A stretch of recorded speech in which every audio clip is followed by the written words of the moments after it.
Bonjour à toutes et à tous et bienvenue pour un résumé des rondes 3 et 4 de Linares. Lors de la ronde 2, Aronian l'avait emporté face à Viswanathan Anand. On attendait une réaction de l'Indien lors de la ronde 3. Elle a été en demi-teinte avec un match nul contre Dominguez dans une Najdorf tactique. Eh bien, Anand a tenté le tout pour le tout et les deux joueurs sont arrivés dans une finale tour cavalier 2 pions contre tour fou 2 pions avec donc un résultat nul, logique au final pour l'Indien. Lors de la ronde 3, Aronian Radjabov également ont fait match nul dans une estonienne tendue.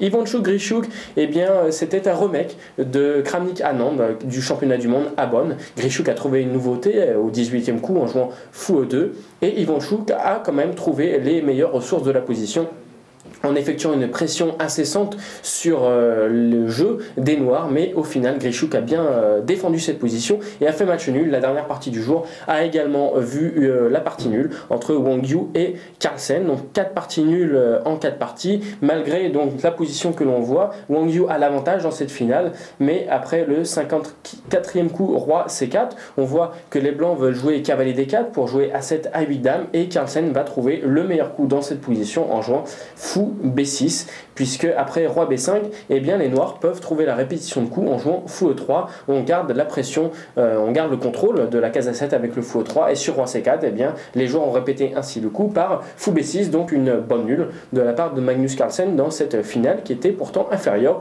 au début. Lors de la ronde 4, eh bien, nous avons eu 3 victoires et un match nul avec des parties vraiment vivantes. On va commencer par Aronian Dominguez. Lévon Aronian a torturé à la Capablanca façon cubaine le joueur donc cubain avec les pièces blanches. Lévon Aronian a tourné dans une finale tour cavalier 2 pions et a finalement trouvé la brèche en échangeant les tours puis les cavaliers. Belle victoire technique de la part d'Aronian. Anand, le champion du monde, a montré toute sa classe avec les pièces blanches de nouveau face au pauvre joueur chinois Yang Yu. Viswanathan Anand a joué d'une manière simple. Quand on voit ces parties, tout est simple, tout est correct, tout est logique.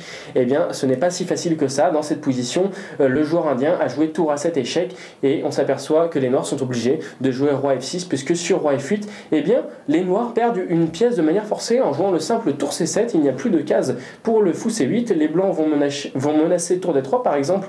Si les noirs jouent B5, B4, eh bien, il y aurait simplement tour D3. Et sur tour prend D3, eh bien, on joue l'intermédiaire tour prend C8 échec, roi E7, E prend D3 avec donc une pièce en plus et un gain évident. Roi F6 a été joué, mais roi F6 c'est la catastrophe après tour F3 échec, puisque les noirs sont forcés du jeu roi G6, et après tour F prend F7, eh bien, on menace tour prend G7 imparable. Tour G8 a été joué, tour FC7, menaçant tour A8 et tour prend C8 avec un gain en quelques coups. Vraiment une belle victoire technique de la part de Viswanathan Anand. Radjabov a connu de nouveau la défaite face à Alexander Grichuk qui est en forme dans ce tournoi. Il a gagné avec les pièces noires dans une est indienne. Radjabov a tenté au 6e coup D5 qui est un petit peu tôt, on a l'habitude de jouer petit roc à la place. Et bien Grichuk a joué de manière solide, il a pris un pion puis 2 pions, il a repoussé l'attaque et a gagné de manière très propre au sortir du Zeinot. La dernière partie du jour opposait Carlsen et Ivanchuk avec donc un petit peu les deux joueurs qui sont fatigués. On a vu un résultat en demi-teinte pour les deux joueurs lors de Chorus et donc lors de ce tournoi de Linares, les deux joueurs ont fait tous les deux 3 parties nulles. Donc est-ce que le jeune prodige norvégien est fatigué de son année 2008? Tout est possible. En tout cas, au bout de 4 rondes, on a le classement suivant. Aronian et Grichuk ont tous les deux 3 sur 4, suivi du champion du monde qui n'a pas dit son dernier mot avec 2,5 points sur 4. Rendez-vous pour de nouvelles brèves concernant Linares très bientôt. Au revoir.